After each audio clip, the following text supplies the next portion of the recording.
एक बार की बात है। सूरजपुर नामक गांव में एक गरीब दर्जी अपनी 3 बेटियों के साथ एक छोटे से घर में रहा करती थी। 5 साल पहले एक सड़क हादसे में सुजाता के पति का एक्सीडेंट हो जाता है और वह अपनी पत्नी और अपने बच्चों को अकेला छोड़कर इस दुनिया से चला जाता है। सुजाता सिलाई करना बहुत अच्छी तरह से जानती थी, इसलिए उसका यह हुनर उसकी बेटियों का पालन पोषण करने के काम आ जाता है और वह गांव की औरतों के, लड़कियों के, बच्चों के कपड़े सिलती थी और उन्हीं से अपनी बेटियों का पालन पोषण करती थी और अपनी बेटियों को पढ़ाती थी। लेकिन सुजाता की सिलाई के गांव में ज्यादा अच्छे पैसे नहीं मिल रहे थे, जिस वजह से उनके घर की आर्थिक स्थिति ज्यादा अच्छी नहीं थी। माँ, 50 रुपए दीजिए, मेरी नोटबुक पूरी भर चुकी है और मुझे नई नोटबुक खरीदनी है। जल्दी से 50 रुपए दीजिए ना माँ। मम्मी, मुझे भी 50 रुपए दीजिए, मेरा आज मोमोज खाने का बहुत दिल कर रहा है। ओहो, अच्छा, जब तुम दोनों 50-50 रुपए मम्मी से लोगी तो क्या मैं पीछे रहूंगी? मम्मी, मुझे भी 50 रुपए दीजिए, मेरा समोसे और गोलगप्पे खाने का बहुत दिल कर रहा है। मैं समोसे और गोलगप्पे खाऊंगी, बहुत समय से खाए नहीं हैं। अरे रे, तुम दोनों चुप बैठो। मैं चाट पकौड़ी खाने के लिए पैसे नहीं मांग रही, मेरी नोटबुक खत्म हो चुकी है, इसलिए मैं 50 रुपए मांग रही हूँ और तुम चाट पकौड़ी खाने के लिए। माँ, इन दोनों की बात इग्नोर कीजिए और मुझे पैसे दीजिए, मुझे अपना होमवर्क कंप्लीट करना है। ये हेलो आराध्या बेटा, 50 रुपए, पढ़ाई का नुकसान नहीं होना चाहिए। और मेरी प्यारी बच्चियों नेहा और काव्या, अभी मैंने एक लहंगा बनाया है, उसके पैसे मिल जाएंगे तो तुम दोनों को 50-50 रुपए दे दूंगी और उसके बाद तुम्हें जो खाना है खा लेना, लेकिन मेरी प्यारी बच्चियों अभी नहीं। ठीक है। मम्मी, हम इतने ज्यादा गरीब क्यों हैं? स्कूल में भी सभी बच्चे हमारी गरीबी का मजाक उड़ाते हैं क्योंकि हमारी ड्रेस सब बच्चों से ज्यादा पुरानी है और सब बच्चे कैंटीन में इतना सब कुछ खाते हैं और हम उनका मुंह देखते रहते हैं। कभी कभी तो मुझे अपनी गरीबी पे बहुत ज्यादा गुस्सा आता है। पता नहीं कब खत्म होगी हमारी ये गरीबी। रूखा सूखा खाकर गुजारा कर रहे हैं। अरे सुमित्रा बहन, आप आ गई। मैं बस आराध्या को आपके यहाँ भेज ही रही थी। आपकी बेटी का लहंगा बनकर तैयार हो गया है, ये लीजिए। अरे वाह सुजाता, लहंगा तो तुमने बड़ा ही सुंदर बनाकर तैयार किया है। मुझे तो अभी अभी विश्वास नहीं हो रहा, यह तुमने बनाया है। सच में बहुत सुंदर है। सुजाता, एक बात कहूँ, तुम्हें पूरे गांव में सबसे अच्छे कपड़े सिलने आते हैं, लेकिन फिर भी तुम्हारी गरीबी खत्म होने का नाम नहीं ले रही। गरीब की गरीब हो, कोई तुम्हारी मेहनत के सही दाम नहीं देता। हाँ सुमित्रा बहन, यह तो आपने सही कहा।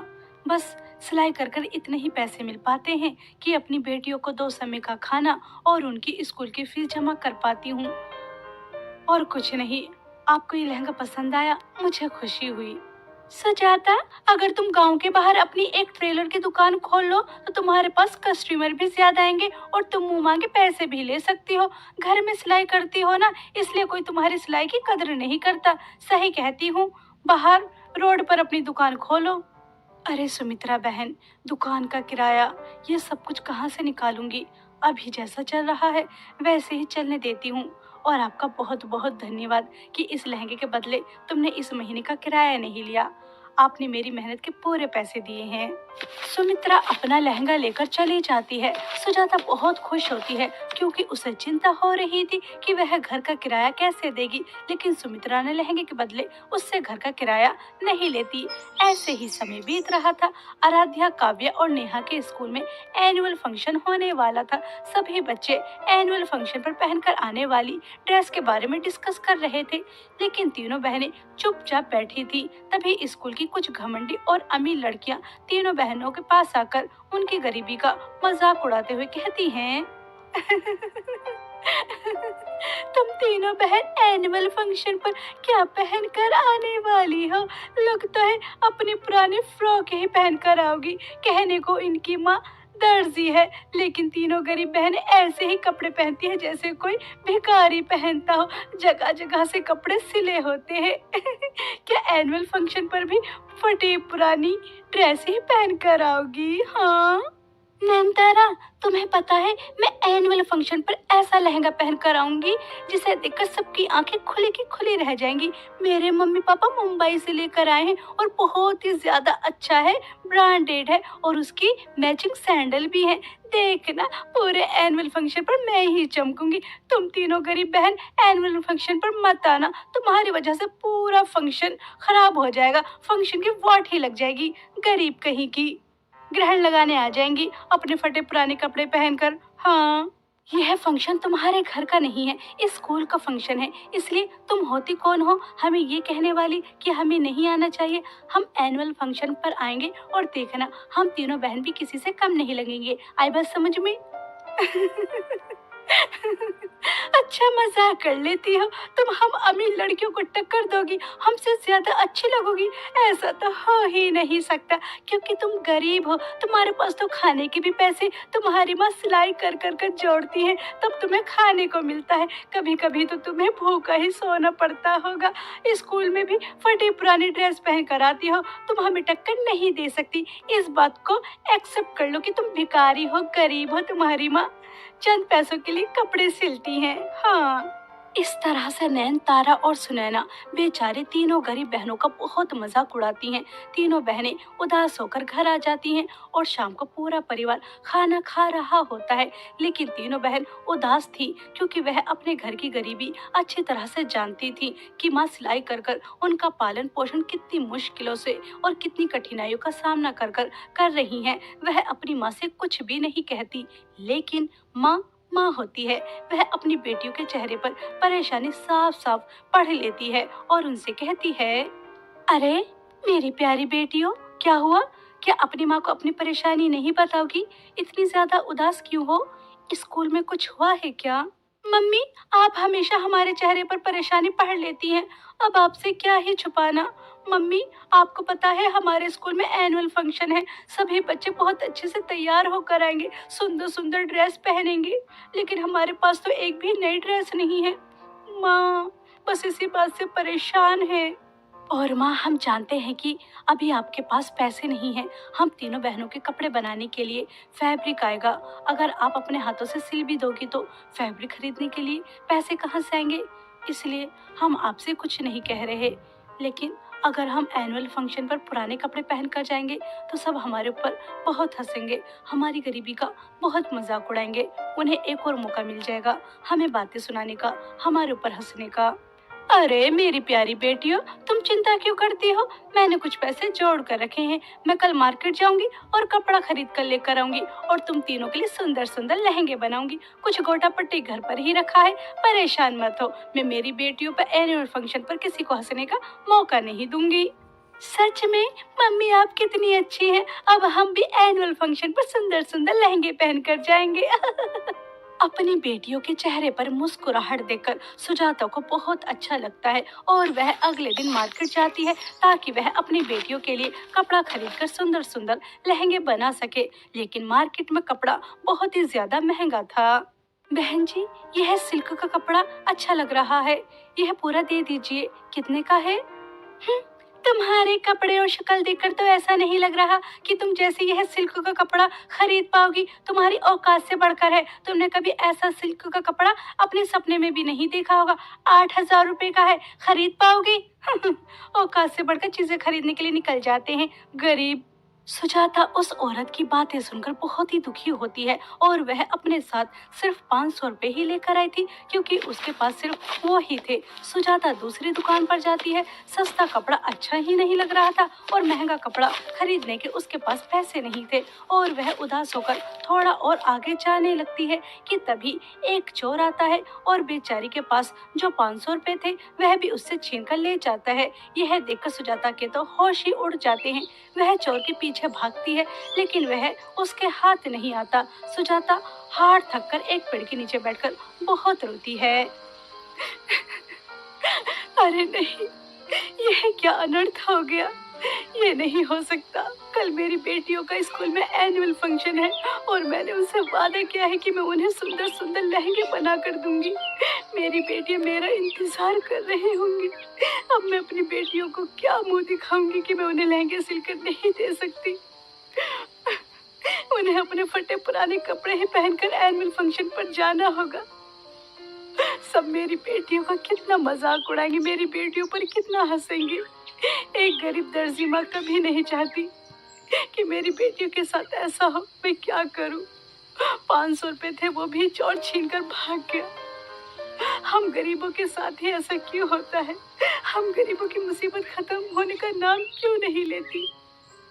मैं क्या करूं? अपनी बेटियों को क्या जवाब दूंगी? कुछ समझ में नहीं आ रहा। सुजाता को आज अपनी गरीबी पर बहुत रोना आ रहा था। वह बहुत बेबस थी। तभी सुजाता की नजर जिस पेड़ के नीचे वह बैठी थी उसके ऊपर जाती है। सुजाता एक दर्जी थी। पेड़ के पत्ते देखती है तो वह समझ जाती है कि अब उसे क्या करना है, और वह पेड़ से पत्ते लेकर जाती है और पूरी रात जागकर अपनी बेटियों के सुंदर सुंदर पत्तों के लहंगे बनाकर तैयार कर देती है। जब उसकी बेटियां वह पत्तों के लहंगे पहनती है तो पत्तों के लहंगे पहनने के बाद वह बहुत ही ज्यादा सुंदर लगती हैं, और उनके पत्तों के लहंगे भी बहुत ही ज्यादा सुंदर लग रहे थे। तभी आराध्या कहती है, माँ आपको मानना पड़ेगा, ऐसे यूनिक और सुंदर लहंगे आज से पहले किसी ने नहीं पहने होंगे। पत्तों के लहंगे देखना, स्कूल में सबकी आंखें खुली की खुली रह जाएंगी। हम तीनों बहनों को जब पत्तों के लहंगे पहने हुए देखेंगी, क्योंकि आज तक किसी ने ऐसे पत्तों के बारे में सोचा ही नहीं होगा। यह तो बहुत ही ज्यादा सुंदर है। माँ आपके हाथों में तो जादू है, जादू। आपने पत्तों से क्या कमाल कर दिया। लहंगे तो बहुत ही ज्यादा सुंदर लग रहे हैं, पत्तों के हैं, और इन्हें पहनकर हम और भी ज्यादा सुंदर लग रहे हैं। लेकिन दीदी, बस बकरी हमारे पीछे ना लग जाए। काव्या की बातें सुनकर सुजाता और दोनों बहनें हंसने लगती हैं, और वह गरीब दर्जी माँ की तीनों बेटियां पत्तों के लहंगे पहनकर एनुअल फंक्शन में पहुंच जाती हैं। स्कूल में सबकी नजर तीनों बहनों के ऊपर ही थी। नैन, तारा और सुनैना तो पत्तों के लहंगे देखकर चौंक ही जाती हैं, और सब तीनों बहनों के पास आकर उनके लहंगों के डिजाइन के बारे में पूछ रहे थे। नैन, तारा और सुनैना बहुत ही ज्यादा ब्रांडेड लहंगे पहन कर आई थी, लेकिन उनके पास कोई नहीं आ रहा था। अरे यार, आराध्या, काव्या, नेहा, तुम्हारे पत्तों के लहंगे तो बहुत ही ज्यादा सुंदर है। ऐसे यूनिक डिजाइन तो मैंने अपनी जिंदगी में पहली बार देखा है। हाँ, तुम्हारी माँ दर्जी है ना, उनके दिमाग में तो अच्छे अच्छे डिजाइन आते रहते होंगे। यार, पूरे एनुअल फंक्शन पर तुम्हारे लहंगे सबसे ज्यादा यूनिक और सबसे ज्यादा अच्छे हैं। तुम बहुत सुंदर लग रही हो। अरे वाह आराध्या, काव्या, नेहा, तुम्हारे पत्तों के लहंगे तो बहुत ही ज्यादा सुंदर लग रहे हैं। यह यूनिक डिजाइन कहाँ से लेकर आई हो? मुझे भी बताओ। मैं हमेशा से यूनिक लहंगा पहनना चाहती थी। तुम्हारे पत्तों का लहंगा देखकर मैं समझ गई कि मुझे कैसा लहंगा पहनना है। बताओ ना, कहाँ से बनवाया है ये तुमने? मैम, ये है पत्तों के लहंगे, हमारी गरीब दर्जी माँ ने बनाए हैं। अगर आपको ऐसे लहंगे बनवाने हैं तो हमारी माँ से कांटेक्ट कीजिए, वे आपको जरूर बना के देंगी। तीनों बहनें बहुत ही ज्यादा खुश थीं कि उनकी माँ की वजह से आज स्कूल में सब उनके पास आ रहे हैं, उनसे बात करने की कोशिश कर रहे हैं, और आज से पहले उनकी गरीबी की वजह से कोई भी उनके पास आना पसंद नहीं करता था। सब उनका मजाक उड़ाते थे। तीनों बहनें बहुत खुश होती हैं और वह एनुअल फंक्शन इंजॉय करती हैं। नैन, तारा और सुनैना वह तो जल भुनकर राख हो रही थी। यार, जैसा तीनों गरीब बहनों ने कहा बिल्कुल वैसे ही किया। यह तीनों कितनी ज्यादा सुंदर लग रही हैं, और इन्होंने मामूली से पत्तों का लहंगा पहन रखा है, लेकिन फिर भी सब इनकी तारीफ कर रहे हैं क्योंकि यह यूनिक लहंगे हैं ना, इसलिए। यार, हमने कितनी ज्यादा ब्रांडेड और महंगे लहंगे पहन रखे हैं, लेकिन कोई हमें फूटी आंख भी नहीं देख रहा, और सब तीनों गरीब बहनों की ही तारीफ कर रहे हैं। क्या हुआ? तुम दोनों यहाँ कोने में क्यों खड़ी हो? आओ और पार्टी एंजॉय करो। यह पार्टी कोने में खड़े होने के लिए तो नहीं है, और तुमने इतना ब्रांडेड लहंगा पहन रखा है, कम से कम यह तो दिखाओ ना। क्या कह रही थी कि सबसे ज्यादा सुंदर तुम ही लगोगी, तुम ब्रांडेड और महंगा लहंगा पहन कर आओगी, सब तुम्हारी तारीफ करते करते नहीं थकेंगे। लेकिन सब उल्टा हो गया। हम गरीब बहनों की तारीफ हो रही है और सब हमारे जैसे लहंगे बनवाना चाहते हैं। देखा, ये सब एक गरीब माँ की वजह से हुआ है। इसलिए कहते हैं कभी भी किसी का मजाक नहीं उड़ाना चाहिए। कब किसका समय आ जाए पता नहीं चलता। आराध्या, काव्या, नेहा, तुम्हारी बातें सुनकर हमें एहसास हुआ कि हमने तुम्हारे साथ गलत किया। हमें तुम्हारी गरीबी का मजाक नहीं उड़ाना चाहिए था। आराध्या, अपनी माँ से कहकर मेरे लिए भी ऐसा लहंगा बनवाना। मुझे भी ऐसा लहंगा पहनना है, और ये लहंगा मुझे बहुत ही सुंदर लग रहा है, और अब मैं तुमसे दोस्ती भी करना चाहती हूँ। मैं कभी तुम्हारी गरीबी का मजाक नहीं उड़ाऊंगी। क्या तुम मुझसे दोस्ती करोगी? नयनतारा की यह बातें सुनकर तीनों बहनें खुश हो जाती हैं और वह उससे दोस्ती कर लेती हैं। और अब तो सुजाता के पास एक के बाद एक पत्तों की ड्रेस के ऑर्डर आने शुरू हो जाते हैं। कोई लहंगा बनवाना चाहता था, कोई फ्रॉक तो कोई साड़ी। सुजाता के पत्तों के लहंगे पूरे गांव में फेमस हो जाते हैं और उनके घर के हालात पूरी तरह से बदल जाते हैं और सब हंसी खुशी अपनी जिंदगी व्यतीत करते हैं।